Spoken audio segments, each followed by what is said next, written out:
Mister मैकेनली,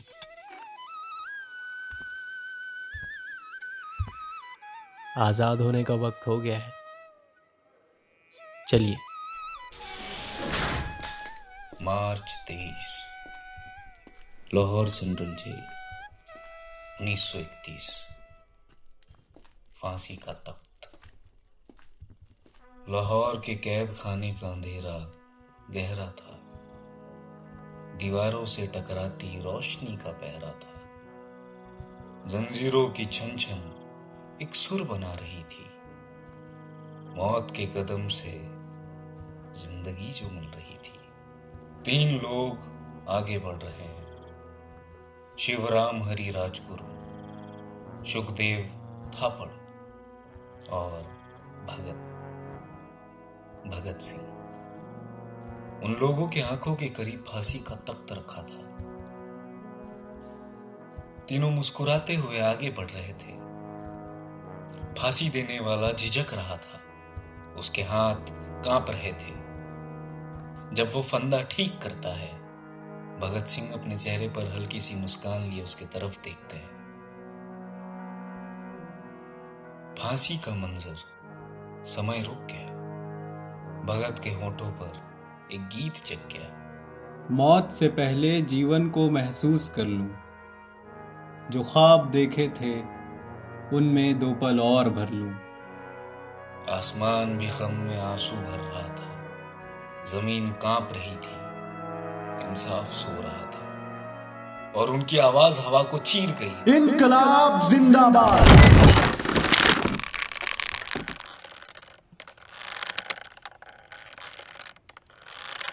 Renu Raina. इनकलाब हमारे लिए एक अमर दास्तां लिख गई।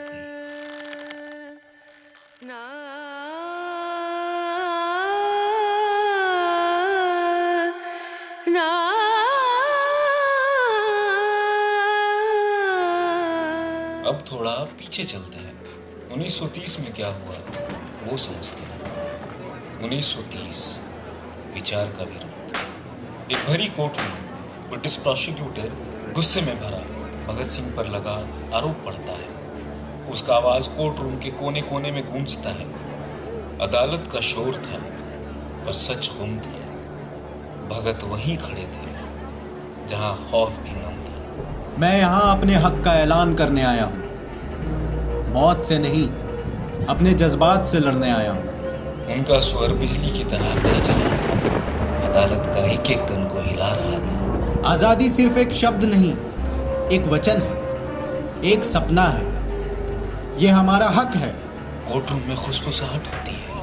ब्रिटिश जज भीड़ को चुप कराने की कोशिश करता है, लेकिन जज की कलम भी उस पल थरथरा गई थी। उस लम्हे ने जीत की दास्तां लिख दी थी। उनका हर शब्द एक मशाल की तरह जल रहा था। क्रांति का हर बोल एक सवाल उठा रहा था।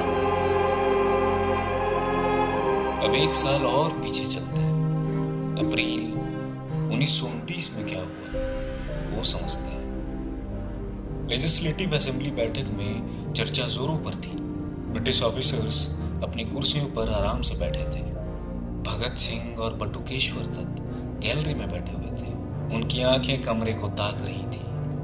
सेशन शुरू होता है। सभा में शोर था, मगर आंखें शांत थी। भगत के होठों पर एक संदेश की बात थी। धमाका उन्हें जगाएगा, खून नहीं बहेगा। ये आजादी का पैगाम उन तक ले जाएगा। वो बॉम्ब फेंकते हैं। एक जोर की आवाज आती है। बॉम्ब का धमाका एक गूंज बन गया। इनकलाब जिंदाबाद। एक रोशनी बन गया। हलचल मच जाती है, लेकिन कोई घायल नहीं होता। भगत सिंह भीड़ के बीच अपनी आवाज उठाते हैं। धूल के बीच उनका स्वर साफ था। उन्होंने हाथ उठाए, जीत की मिसाल बनाई। मौत को गले लगाकर एक नई राह दिखाई। वो भागते नहीं, बल्कि वे अपने हाथ उठाकर आत्मसमर्पण करते हैं। एक सोची समझी विद्रोह की घोषणा। अप्रैल 1919, जलियांवाला बाग। 12 साल के भगत ने एक ऐसा पल देखा जहां बेजान चेहरों पर दर्द का दरिया बहता, खून से लाल मिट्टी एक दर्द का मंजर था। भगत का छोटा कदम पर दिल समंदर था। उन्होंने मिट्टी उठाई जो रो रही थी। ये धरती कब तक लहू मांगेगी? ये पूछ रही थी। रक्त की ताकत उनके दिल में उतर गई। उनकी आंखों में एक आग अमर हो गई। तब एक बालक एक वीर बन गया, एक संकल्प से अपना वजूद जान गया। अब वीर के जन्म में आते हैं, कहानी की शुरुआत करते हैं। 1907 क्रांतिकारी का जन्म। पंजाब का एक छोटा सा गांव। बारिश सीधे छत पर जोर से गिर रही थी। अंदर एक वीर नवजात रो रहा है। उसका रोना तूफान के शोर को चीर रहा था।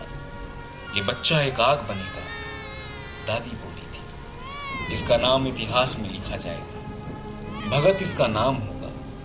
पिता का ऐलान था।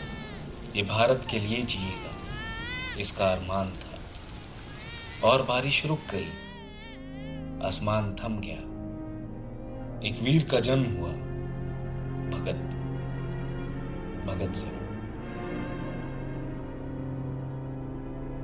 ये कथा शुरुआत से अंत तक नहीं जाती। इसकी शुरुआत 1907 में ही हो चुकी थी, जिसका कोई अंत नहीं। हर दौर में एक नए रूप के साथ भगत सिंह आते हैं। क्रांतिकारी वीर हमें छोड़कर कभी नहीं जाते। वो हम में बसे हैं, वो हिंदुस्तान में बसे हैं। एक आजाद सोच का जन्म आजाद भारत के संविधान के दिन में मुझे आप लोगों से कहानी के तौर पर कहना था।